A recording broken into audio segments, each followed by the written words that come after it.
In this video, I am going to show you how to log weights history in MacroFactor. So if you don't have the application already, make sure to go and download it. And if you do have it, just go and log in into your account. If you have an account, of course. If you don't, you'll have to go and create an account. Other than that, you will have, of course, or you'll need to know that the application is paid if it's your first time. And of course, they offer like a 7 days free trial. It's not completely free. It's cost $1 though. But after that, you will be able to use it with, of course, paying the plan. So how now to log your weight history in MacroFactor? If I go as an example now to my strategy, here I'll find myself like a chicken. So the application will ask me to check in every week. Check in what? I'll have to check in my weights, I'll have to check in what I ate, and a lot of other stuff.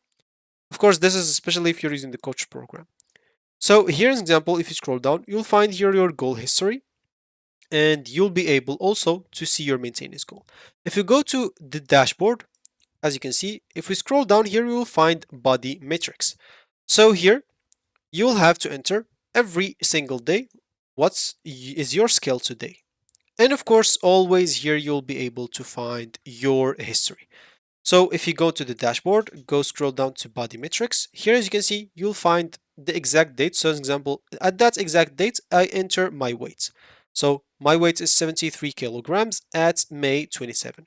If I enter another one, as an example, today, let's say today I'm 20 or 72, I'm just going to save it like that. As you can see, this is here I'll find a new history on today.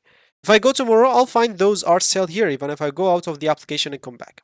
So that's how you see or log weight history example. Basically, you'll have to log it each day and you'll be able to see the history from there. So that should be it for me in this video. Thank you for watching and goodbye.